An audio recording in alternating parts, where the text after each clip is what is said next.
Hey there, welcome to Data Democracy. This is a podcast where we explore ways to make data and AI more accessible to everyone.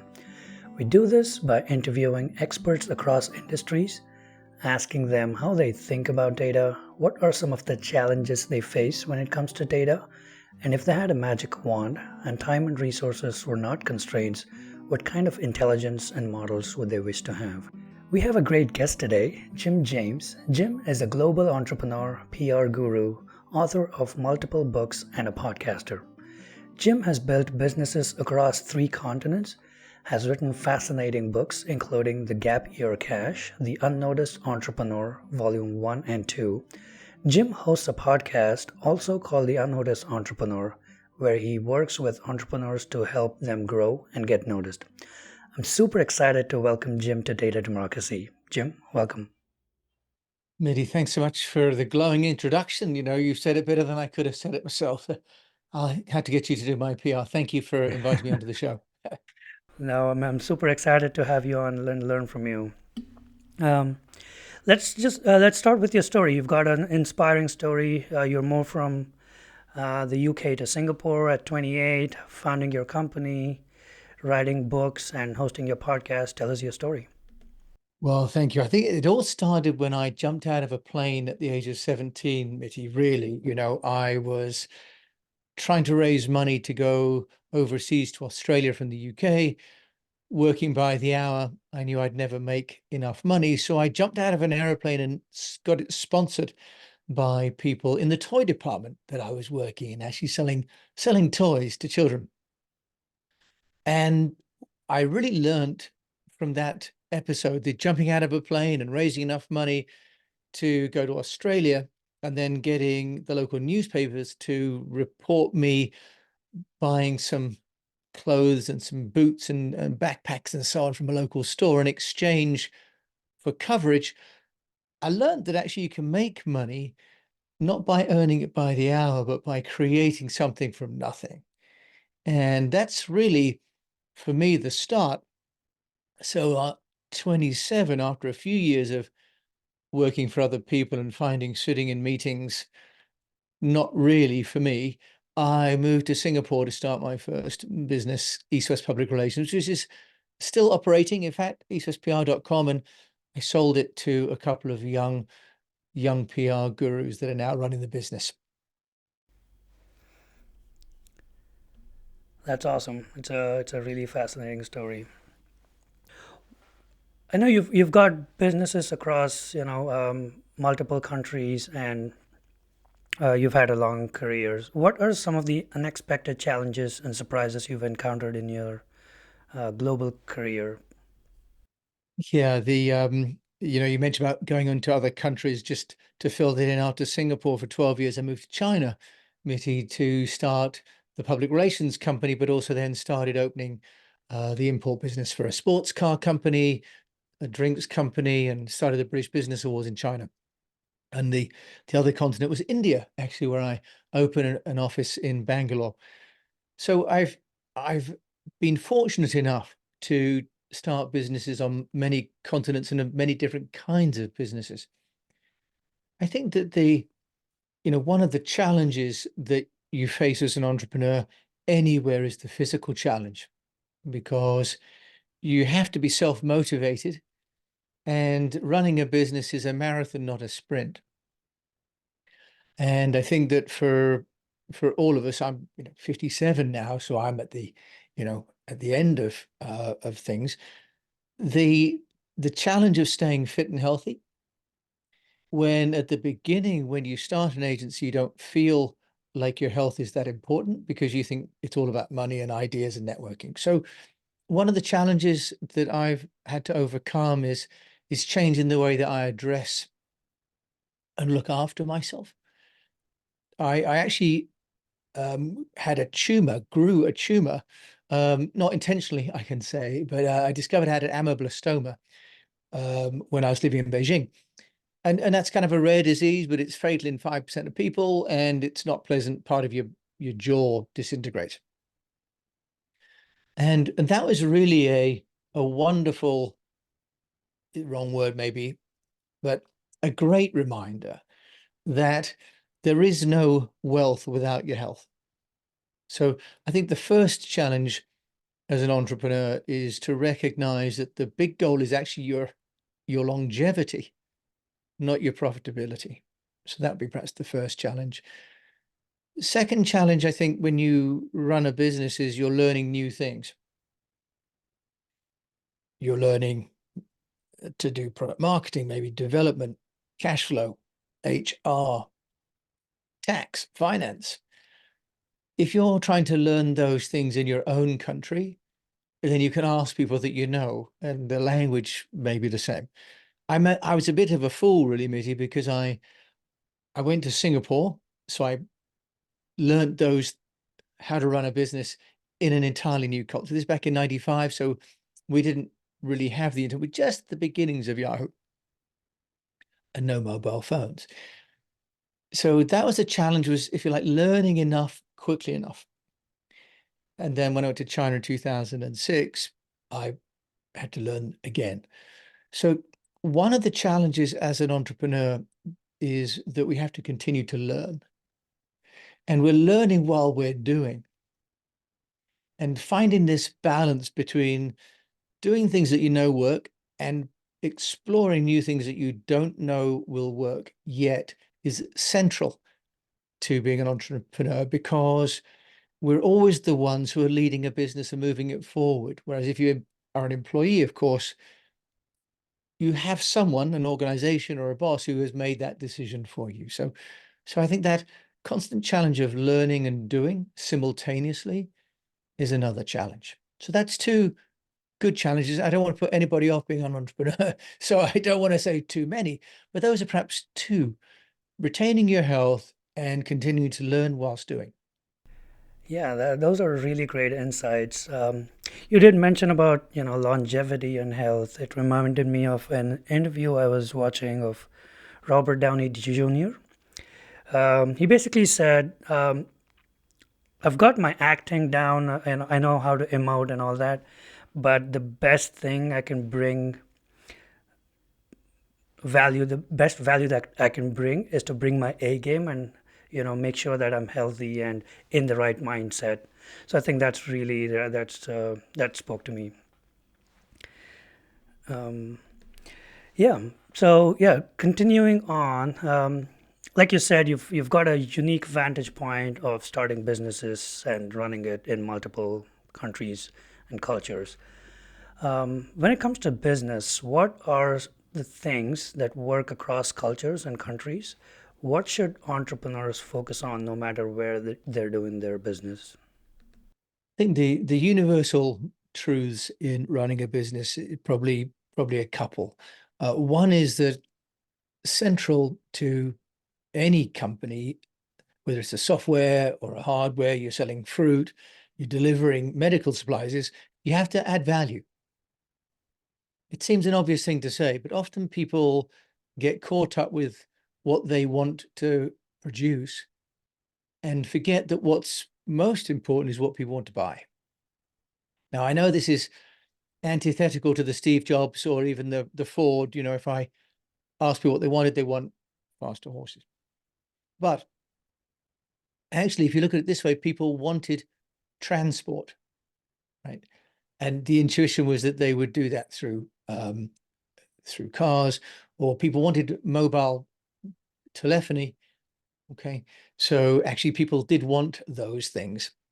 It's just how we would have them that's different. So first of all, I think that we have to remember that we're adding value, because if we're not, no one's going to give us any money. Universal. The second element about business, again, I don't know whether I'm teaching anybody anything new here, but it really does come down to people. It comes down to the people that you sell to, liking what you offer them, trusting you, working with you if things aren't quite right, and not trying to make life difficult for you. It comes down to the people that help you to deliver that good and service. So whether it's in Singapore or India or China, and I've worked in America and lived in Africa as well, you can't create anything on your own. Business is a team sport. And even if you are a solopreneur, you need vendors, you need suppliers. Even if you're buying everything software as a service, you need someone who's on a help desk that can help you figure out your domain name. So the second point really, Mitty, is that business really relies on people. And so no matter where you are in your entrepreneur life, you should enjoy and take comfort in that, because essentially as people, building relationships with other people is actually the most joyful thing in the world.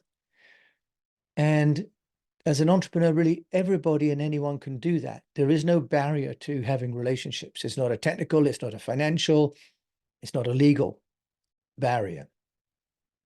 So the universal truth really is that, we are all in relationships, trading with one another. And the rest is an application, it's an approach, and so on. But those would be two universal truths that I've learned over the last 25, 30 years.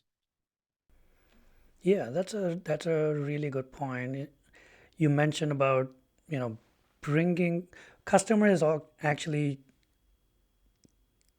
asking entrepreneurs to solve problems, not necessarily how to, right? That's the engineers and entrepreneurs' job to understand how to. But like you said, people were asking faster, quicker way of transportation, not necessarily the intuition, like you said, was okay, just improve what we have. Maybe that's a problem solving issue that the engineers and entrepreneurs need to solve. Exactly, Mitty. So people were racing faster and faster horses. They were trying to get faster and faster. They were feeding them better grain instead of grass. So people were innovating around faster transport. So the entrepreneur's role is to see that gap.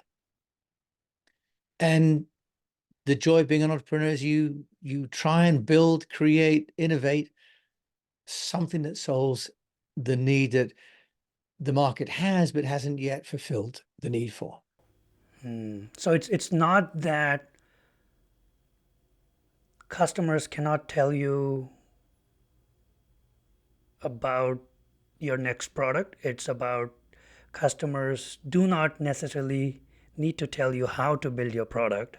They just need to tell you, you just need to understand what are the problems that they want solved. Exactly. And that's really what our role as entrepreneurs is, to, watch what people do, listen to what people say, and be sensitive to those needs. And that's why I say business comes down to people, because if you have empathy around what people are struggling with, what their aspirations are, then you can understand what kind of product, good, or service that you can deliver to that need. That's a great point. In my work, I've helped businesses, business teams, marketing teams, sales operations, and lots of teams with data and AI. But I've never dived into public relations. We're just starting to do, dipping our toes into it. So, for a novice like me, how would you explain the world of PR? Public relations is really about how a company or an individual communicates to those people actually inside and outside the organization, as opposed to intimate relations, I suppose, where you talk to maybe a friend about what you would like to tell them about your emotional well-being.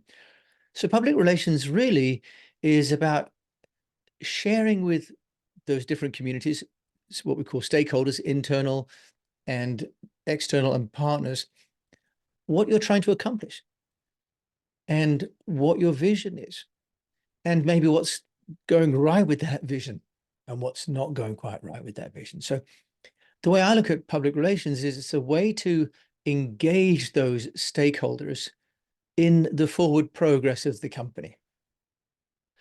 And we do that through communicating through the media, through traditional press, through podcasts, which is a growing medium as we're doing now. And I've just launched a podcast guest blueprint, which is a course for anyone that wants to be on a podcast, how to get on a podcast, but also how to create connections so that you get leads from those podcasts as well.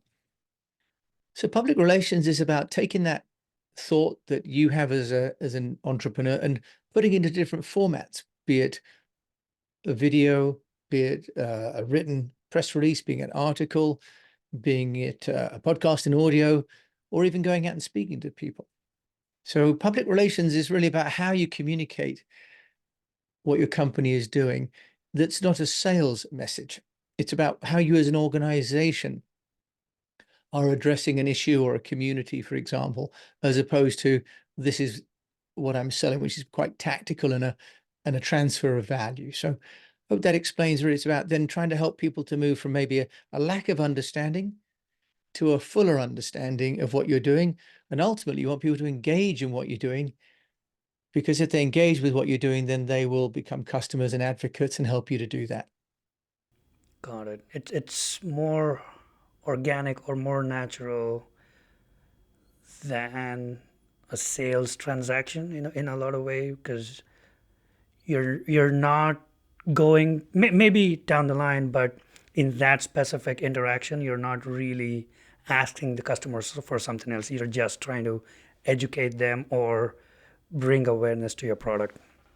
Yeah, Michigan, in a way, I mean, in the marketing talk, we have, we talk about funnels, right? And public relations really is helping people to understand which funnels they're going to be comfortable getting into, right? And the sale is you like the company, you believe in the company, you've done your due diligence, and now you're going to have a transaction that buys that good or service that fits into your company or your home, right? But if you haven't understood what the company stands for, that the company will be around for a long period of time, and that they have integrity and they have authenticity, these are values, if you like, that you ascribe to a company, which go ahead if you wanted to buy from them. And that's really what public relations is doing. So it's helping people to understand the company better. Do PR and brand awareness come under the same umbrella? Are they tangential but separate, or the same? What's the relationship between the two? Brand awareness, Mitty, really is the objective, right? Brand awareness is what you're hoping to get from public relations, advertising, maybe seminar speaking, podcasts, outdoor signage, where if people see the brand, it creates a response within the person, because a brand is a promise and it creates an emotional response to people and that brand. And because people will associate that brand with different aspects of their lives or different meanings, one brand can have a positioning, but it won't mean the same to everybody. McDonald's means one set of values and promises to one person and maybe something else to somebody else. Public relations is one of the ways that you can communicate the brand values. Okay, so, public relations, even direct media, social media, outdoor events, speaking, podcasts, these all contribute to the brand. And where you have an advert, for example, will build an impression, a visual impression. I like the look of that, for example, but it doesn't really create any context. The public relations helps you to understand the context of that image and that brand and that message. So one actually needs to have an integrated approach, which is why you'll see big companies will have product launches, they'll have customer loyalty programs, they'll have after sales care, they'll have AI bots on their websites, they have customer reviews, they'll do trade shows, right? So actually you need an integrated approach to build a brand. Got it. So PR is one of the levers you have to reach the objectives, which would be brand awareness. Exactly. Got it. Got it. This may be a very broad question, but how do you improve PR or a brand of a company or a product? How do you measure the impact of your PR efforts? Missy, you've got two questions in there. One is how do you improve the let's call it the awareness or the understanding, really. So in public relations, we'll first of all look at how you do that. And your second question was about measurement. So the first question is, how do you communicate about your company, your brand? The first is really to understand what the company stands for. And we've all heard of the missions and visions and so on. And then what public relations does is it looks for different ways for spokespeople in the organization to articulate those. It could be, for example, as an article that appears in a magazine or a newspaper. It could be appearing on TV, especially if there's a crisis management, for example, then someone needs to speak, for example, like Boeing. So a great example of the COO of Alaska Airlines, for example, was sitting on the Boeing MAX 737 on its first flight after the door had flown out. So that's a classic case for public relations, because they know that the perception of that airplane is that it's unsafe. So you have the COO of one of the biggest airlines flying next to the emergency exit on a plane, right? It's not advertising. It's not direct mail. That's PR. That's saying, we as a customer, me as an individual, I trust this brand. I'm willing to literally sit next to the door to make sure it works.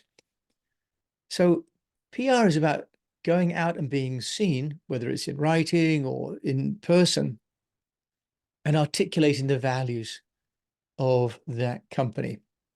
Okay. And the way to do that is through consistency.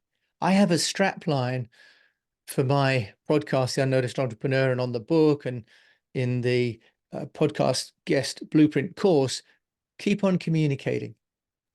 Right? It's very simple, but we are actually all required to keep on communicating, because if we don't communicate, it's the time when people say no comment, for example, if they're asked after a trial. The assumption from everybody is if they're not commenting, there must be something wrong. We can't help but communicate. We're actually always communicating, even when we're not saying something. So to build a public relations campaign, it needs to be consistent over time. Consistency doesn't necessarily mean frequency, by the way. It doesn't mean that you have to produce content every day. Great music bands, movie franchises like James Bond, they don't come out every day or every week, but there is consistent communication when they do come out, that you have expectation around them. So you have to be consistent. And what you also have to do is to be consistent with the language. You know, public relations requires consistency of language, because people will hear something and it'll take 7 or 8 times for them to believe it. So if you say it one time, people may have not even heard it. The second time, maybe they have. Third or fourth time, it becomes repetition to you, but to the audience, it becomes reinforcement. So we have to bear in mind when we do public relations that we actually need to be almost consistently dull and keep on communicating and move the conversation along at the pace that the audience is ready to, not the pace that the internal organization believes is going to be right. Often the people inside a company think, oh, I shared that last week, I can move on. But actually, people outside the organization haven't necessarily heard it, haven't necessarily bought into it, haven't necessarily processed it. So keep on communicating consistently over time. That's the essence of public relations. If we look at measurement used to be, back in the early days, in column inches. We used to literally buy newspapers and measure the column inches, and clients would pay us for the amount of column inches. Or they would certainly motivate you and incentivize you, say, if you don't get this many column inches, you're not doing your job. Another agency can get that for me. So it used to be that companies like Karma, which is actually started in Australia, there are measurement companies like Karma, and they would, in the old days, buy the newspapers and clip them for you. Now, of course, we've moved into digital, and technology is doing listening. There are companies like Karma is still doing it. We have people like Ramike and Curtis doing it, but also some new entrants like Talkwalker are doing not just the how often your company is mentioned, but what we call sentiment analysis.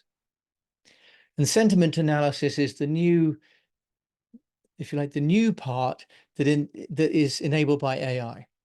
We used to read a newspaper article back in the mid-90s when I did this, and you would look for keywords and say it's positive or negative, and you'd manually put it into a spreadsheet.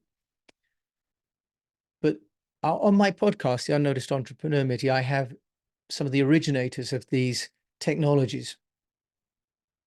And these really sort of technopreneurs have built the software now that helps basically review audio, video, text, and look for not just the keywords anymore, but the context and the structure. So now we can measure in real time what people are saying about our company or about our competitors, whether it's positive, negative. And in the case of one company called Serrano out of America, they can then use that to see whether people have got buying intent, whether those people that are on social media should be targeted with an advert. So we're seeing now the joining up, Mitty, of commentary online with buying intent. So measurement of public relations now is absolutely a core part of any strategy. And it's really, really exciting because you can then alter the strategy, frequency, messaging type. Also by geography, for example, now you can have websites that are location specific or even customer journey specific.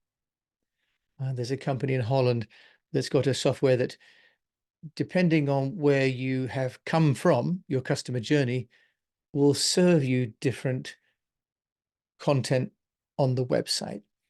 So they've also been on my podcast. So at the unnoticed.cc, you'll find actually 750 plus episodes with interviews of entrepreneurs that are really shaking up territory when it comes to public relations. That is fascinating. Yeah, you really. Yeah, I think you're on the at the top 3% of the podcast. So I mean, I'd definitely encourage our customers to check it out. It's a really good listen. Thank you very much indeed. And it's as good as the people I have on the show. So I'm very blessed that people from around the world, entrepreneurs, come on the show and will share with me their innovations on really ways that entrepreneurs can use free and creative tools to get noticed. That's very useful. Yeah, I mean, but going back to your answer, I think yeah, it's really. Like I said, I'm really dipping into it, and I think we have a tool called YouGov, which is a British company that we're using for brand awareness measurement, and they kind of do some of those things, like measure the sentiment of people across the globe about our company, or depending on what area geography that we cater to. I think one of the important things that came to my head was,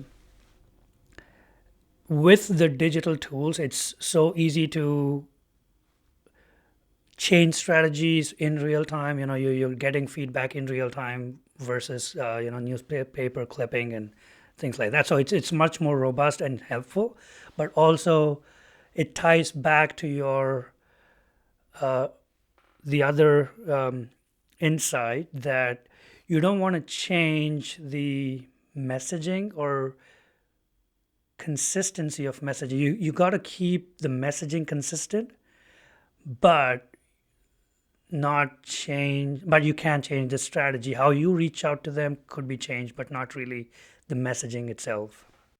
Well, Mitty, the way of looking at it is that the company isn't changing dramatically that quickly, right? If you think about a big company, it hasn't overnight decided to have a new business model or a new customer focus. So what we're looking for in creative public relations is about finding new ways to illustrate that message or that proposition, finding maybe new case studies, finding new applications, finding new ways that it might resonate. What may change is an innovation, an iteration, for example, new software release, or there may be something that happens in the marketplace where then people are using the product in a different way. So if we look at mobile phones, when we got the camera on the phone, all of a sudden people went, oh, that's useful, but what would you use it for? And we just took pictures. And then TikTok came along, and all of a sudden there's a whole new category. Well, if you're providing phones, the marketing changes from we have a camera on the phone that you can take a picture of yourself to you can do streaming to your social media channels. Same product, the market's changed, so the message evolves as well. But that consistency that you're innovating, that you've got a camera would remain the same, right? So that's really what we're looking at. And that is kind of the joy of public relations, is it's such a dynamic field, as indeed all the marketing fields are. Very, very exciting. Yes, absolutely. Like I said, I'm still dipping into PR and brand awareness efforts. Can you please tell us the difference between aided and unaided surveys, which is a tool used to measure brand awareness? Actually, I think there you're talking about really whether you've got somebody taking a test or a quiz online, for example, and we've all got those. I've just got one actually from the British government to help them understand demographics in my area. And you can use tools like Score App, for example, now, where if you're running a survey, you can create a survey for people and it gives them real-time kind of responses and configured responses to their questions. That's leaving the individual to make decisions about their responses, and you really have to structure the questions very carefully, because the questions in an unaided survey are literally open to interpretation. If you're guided in the same way maybe YouGov is doing, or Ipsos Mori, for example, who also came on the show on the Unnoticed Entrepreneur podcast, they are doing guided surveys where they're going to people and they're asking people what their thoughts are about a particular subject, and depending on the response, then they're taking that person, that respondent, to, if you like, down a decision tree A or a decision tree B. So the guided response gives much more depth of understanding. And so presumably it's either costs more money or you survey fewer people. There is a company in America called Pick for You that also came on the Unnoticed Entrepreneur podcast. They're quite interesting because it's almost a hybrid, Mitty. So what happens there is that if you're going to launch a new product or a service, you put it on the Pick for You website and you can choose the demographics and you can create options and you can leave a video, and actually you can let the survey base make decisions and respond to your product. And it's being used, for example, for product packaging on Amazon. So we're getting this blend really because of digital technology of the guided and the unguided becoming, kind of overlapping in a way. What you really obviously have to do is to look for the output. Are you looking for a statistical justification of a theory, or are you looking for guidance on the theory? The unguided will give you some statistical result that you can interpret. The guided, you could listen more and watch more, and that will give you more intuitive results. Got it. Like you said, guided is more in depth, knowing a little more about what the customers are wanting, feedback from the customers, versus unaided, or that would be more about, hey, what is the measure of your brand awareness or any theory or hypothesis that you have. Yeah, and it maybe more open questions. So, for example, a guided question could be, how do you feel about my brand? Mm, Because most people are not necessarily going to want to write that down for you. Maybe they don't have the time, don't have the interest. So if you're doing inquiry rather than validation, is the way I'd look at it, Mitty. Okay, so inquiry is, who, what, why, where, when, and how, open questions. And then unguided is on a scale of 1 to 5. mm, Do you agree with this statement, yes or no? Okay, so you have a different structure of question because actually your objectives are different depending on the kind of interview that you want to hold. that makes sense. That makes sense.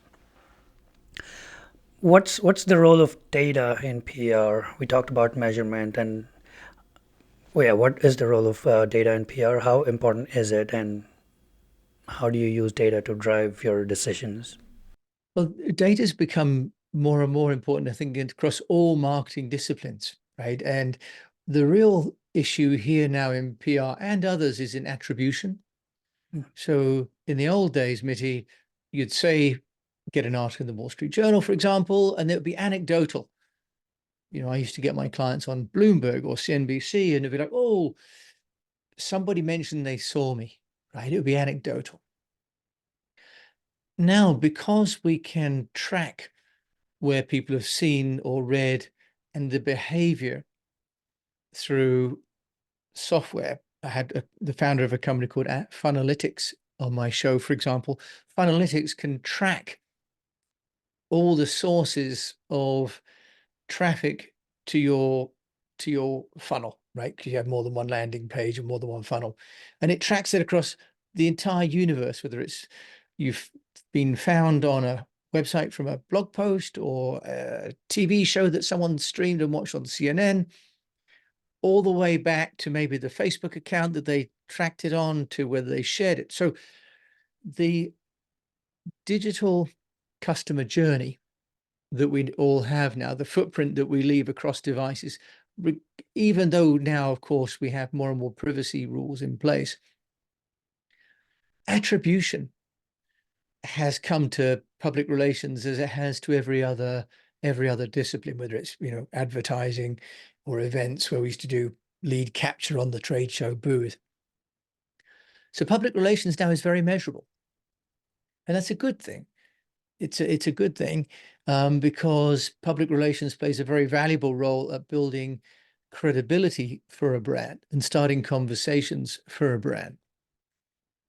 So really, we've got now tools to say like Funalytics that are helping with attribution all the way through. And there are some platforms like Taboola, for example, where it's called syndicated discovery content, where if you have an article, for example, you want to appear on CNN or BBC, you can put it onto Taboola, and you'll often see at the bottom of, for example, the BBC or CNN, it says syndicated content, and it may say Taboola or Outbrain. Outbrain was acquired by Taboola. And so public relations now is going into some content platforms as original content, as articles, but as part of a syndicated content platform, which then has the full trail of where it appeared, how many times it got read, where people read it, and so on. So it's been tremendous to see in the last 25 years. I first met Jim McNamara in Singapore in 1996 when he started Karma, and he brought in a big stack of magazines and newspapers, and we went through it together and looked at how he was scanning those and then showing me in real time the kind of attribution. Now it's real time. Jim McNamara can stay in Australia, not travel around the world with a stack of newspapers, but public relations agencies can demonstrate to their clients the impact of what they do, and clients can see if the budget was well worth spending on public relations. Yeah, it's a great tool to have, or great place to be and time to be able to measure all your marketing efforts, especially with attribution. I mean, as a data guy, I think it's a double-edged sword. I want to just say Everybody else just stay quiet for 3 weeks. We're testing Jim's PR effort. Don't do anything on your end. We just want the data to be clean. But that never happens. But one day I'll try. We never have 3 weeks to wait because the world keeps moving on, right? Competitors do something, the market does something. So we're trying to get to real time, and we're getting very close, right? As you know, Mitty. So yeah, data attribution, I think every marketing discipline, frankly, every function of the business, be it, HR, whether finance, production, Internet of Things in manufacturing has changed as well, how we monitor production processes. So data, as you know, because this is your field, not mine, is ubiquitous and mobile and constant. Absolutely. Yeah.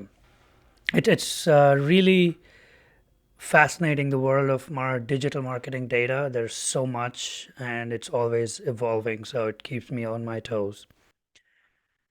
Yes, you're never going to be out of a job, Mitty. That's for sure. Is there a difference in your approach when you're helping out an entrepreneur versus a small business versus a large company? You did mention about consistent messaging. So yeah, is there a difference in approach that you would have? The fundamental necessity to be consistent and authentic is the same regardless of the organization, because ultimately you're trying to build a level of understanding and trust in the minds and hearts of all those people you need to deal with, and that's regardless of company size. The beauty of technology now really is that it democratizes the process. So the small company, the solopreneur, now has access to tools that can create content of a caliber that a big company would have spent thousands of dollars on. So there are tools like Descript, for example, or Veed.io or Lumen 5 that enable entrepreneurs to make videos or articles using platforms like Claude, for example, on Anthropic, that really enable the entrepreneur to create content of a level and a speed that they couldn't have done before. And the distribution tools like repurpose.io, and then schedulers like Zoho or Buffer. Putting in place the infrastructure for a smaller company is harder, for sure. So I think the challenge when I work with clients, so I consult Mitty for business owners, and I help them to get these systems set up. The challenge for them is bandwidth, because they're trying to manage this along with maybe HR and finance and delivering things to customers. So that's really the difference. Whereas bigger companies maybe have an in-house marketing manager, or they can pay for an agency. So the principles are the same. But of course, what a smaller company has to think about is the earlier point I made about frequency. It's essential to still be consistent, but the bigger company can have more frequency across more channels. Whereas the solopreneur can choose one channel and be consistent. So for example, the solopreneur may have LinkedIn and a LinkedIn post once a week on a Thursday at 12 o'clock. They turn up every week on a Thursday with an article that maybe they wrote, or as I'm working with one client, we're using ChatGPT to help the beginnings of the article, and then we're using DALI to create the images. Okay, and then we put that into Claude, because Claude's actually quite a good long form writer, and then into Grammarly, because neither of those two platforms are as good at the grammar. So in the space of an hour, that entrepreneur can have an article that on a Thursday at 12 o'clock, they place into LinkedIn with a nice image. And that could be enough for them. But for the bigger company, maybe they're doing that twice a week on LinkedIn, but maybe they're also putting that onto Medium. And maybe they're also putting into YouTube, for example, a video. So as companies get bigger, they can approach more channels with more content. And almost by definition, they're going to have more customers. So they're going to need to be seen against more channels and with more content, but they'll also have more things going on. So I think the message to entrepreneurs is to start with what is manageable and not get overwhelmed by the need to be on Facebook or LinkedIn or X every day, all day. Because it's more than your customers really need anyway. They're just looking for reassurance. So I think that would be the difference. It's really about scale. The fundamental strategy of showing up consistently and authentically has to stay the same. The frequency changes, the channels change, Mitty. That's a really good point. Yeah, okay. Yeah. Mm, let's change gears and talk about Unnoticed Entrepreneur, your book and your podcast. What is your book, The Unnoticed Entrepreneur, about? Just a second. My AI assistant was, I don't know, Google picked up something. I don't know what it did. I'll cut this out. Okay, well, that's why I don't talk in between, because it makes it easier to edit. Appreciate it. Appreciate it. So, Mitty, you asked about my book. This is the first edition called The Unnoticed Entrepreneur, Step into the Spotlight. This is published by Wiley under the Capstone imprint. And a big part of my view is that I'm really a facilitator, Mitty. You know, I know a little bit about entrepreneurship and about public relations, but there are many people who know much more. But also, the people that really entrepreneurs need to hear from are from fellow entrepreneurs. So what I've done with my podcast now, with 900 episodes on the video and also the audio and nearly 400 interview guests, is to take a selection of those interviews and make them into articles using actually some AI and some human interaction, and then to compile those into books. Because my view is, if I can help an entrepreneur to have, in effect, 50 conversations with entrepreneurs in the space of a book, that's hugely, hugely productive. I started the Entrepreneurs Organization, EO, the EO network, in Beijing when I was living there with a good pal called Rich Robinson. And this is back in 2007. And the most powerful thing we've done together, and that I've learned, is that it's peer sharing. It's learning from someone that's either in the same position or has been in the same position as you, and how they solved the problems you're facing.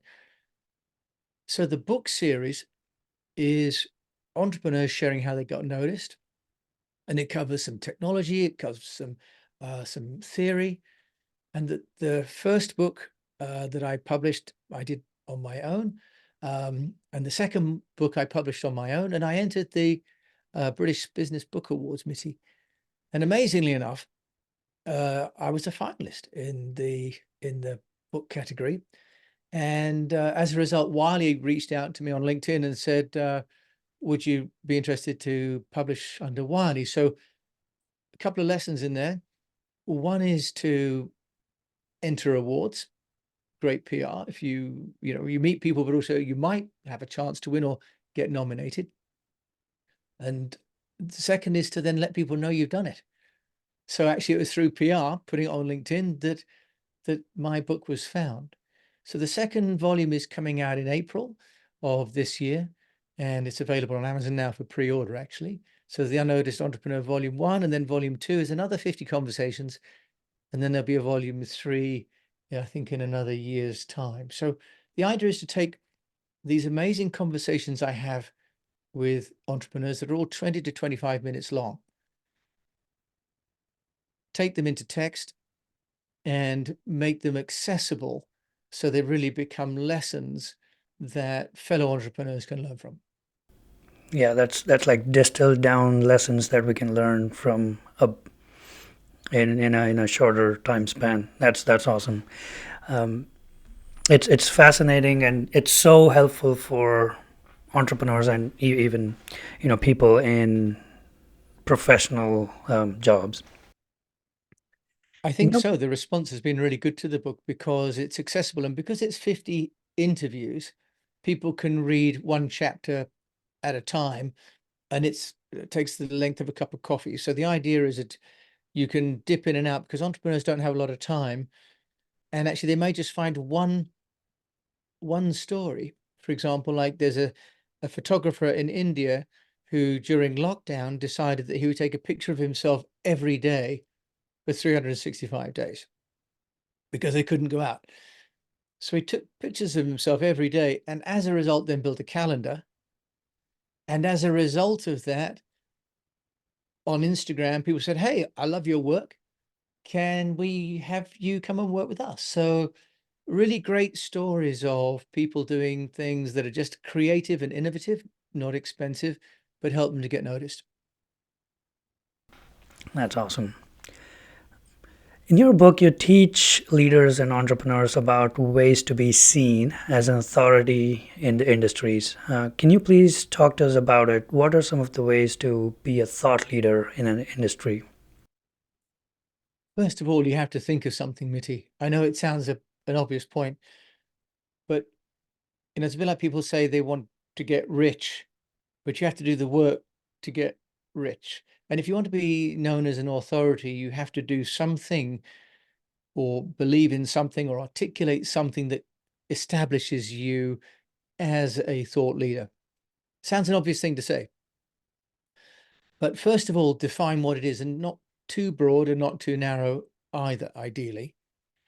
So have some kind of a thesis that you believe in. Okay. I work with my sister, Dr. Shelley James, and what we did, we took her thesis, which was about the benefit of light, natural light on wellness. And then what we did, Mitty, was we gave her a title. We called her a luminologist. So the second thing you can do is think of some kind of brand positioning for yourself. It's great. You can have your own name. That works too. And you can create your own domain, own your own domain name, for example. You can create a logo for your personality, if you like. But it's quite a good idea to create some kind of a nomenclature. So I call myself the champion of the unnoticed entrepreneur, for example. Okay. What do you stand for? And once you've got that, then you start to articulate that in terms of messaging. So with Shelley, for example, which about the impact of light on wellness in schools, in hospitals, in prisons, in old people's homes. Same content, rays of light, but in different verticals. And then what we can do is we can position that thought leader, in this case, Shelley, Dr. Shelley James, onto podcasts, writing articles on LinkedIn. So this is then where we get into the content production, all starting with that central premise, ideally with some kind of a brand proposition, and then start to create the content and go to the different channels. And it comes back down to creating content consistently over time. Okay, so that really is the way to start to build a brand. And then, of course, there are different hierarchies, if you like. So creating a blog on your own website, that's great. Ideally, what you do is you start to do public speaking. And then what we did with Shelley was then we moved her up to be a TEDx speaker. So then we got her onto TEDx, and her speech was seen over 300,000 times in the first month. So she became a top speaker worldwide. So went to the TED stage. And then it's the book. So actually, I have mapped out a journey, Mitty, if anyone's interested in getting in touch with me, of the different steps that are required from going from being obscure to being in demand of being paid for sharing that central proposition that you've got. So there really is a workflow and a methodology, and really it's very, very possible for anyone to do it.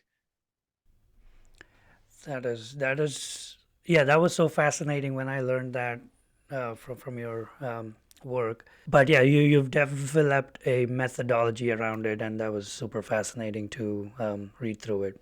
there is a science to it. Mm, I know we're coming short on time, so let me go to questions I'm interested to learn more about. What excites you about the current advancements in AI and data? You talked a lot about how you use some of these AI tools. Can you tell us more about it?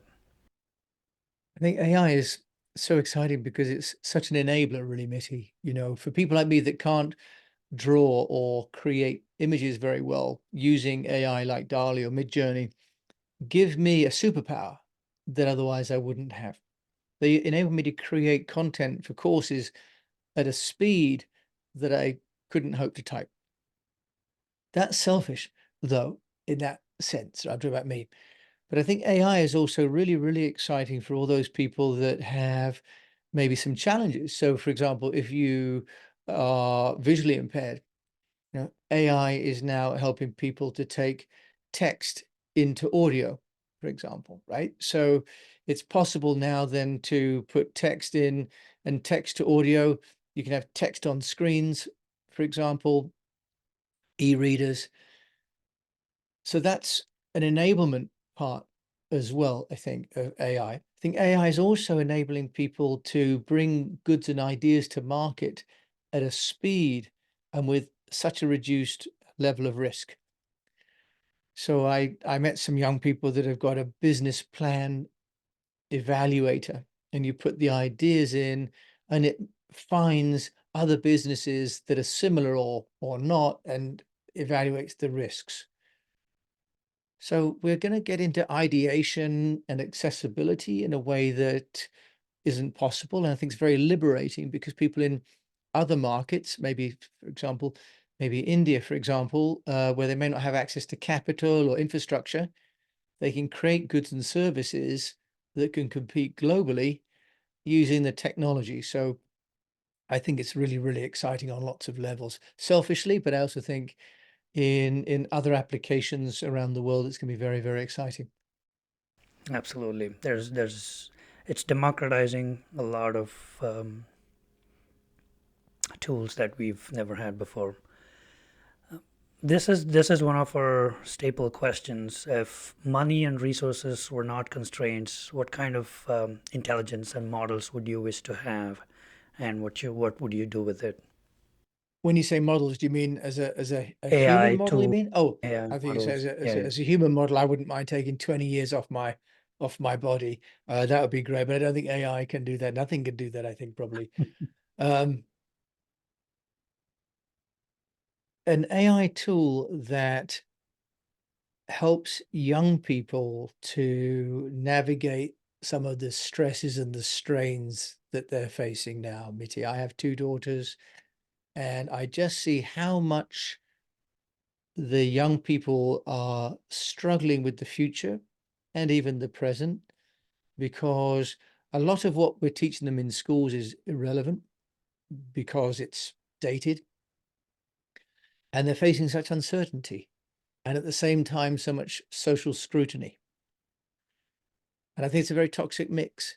So if I didn't have a budgetary constraint, I would like to find ways to create an AI that would reassure young people that at the end of the day, life comes down to people and those relationships that I mentioned at the very, very beginning, and that the technology is there to serve us, not to enslave us.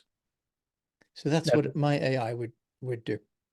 that is such a profound answer. That's really, yeah. I mean, I totally agree with you. There's so much in their growing up years. They've been bombarded with so much negativity on one side, uncertainty with the climate crisis and changes in technology, and yeah, there's so much to unpack there. That's a really great answer. Thank you. That's a Oh, that's a and world great. and Sorry. world peace, of course, and world peace, Mitty, of course, world peace, and and human and end human suffering. Absolutely. But I'm gonna have a nice simple answer. That's yeah. That's absolutely. That's a great way to end our discussion here. Appreciate you so much for taking the time. Thank you for being here, James.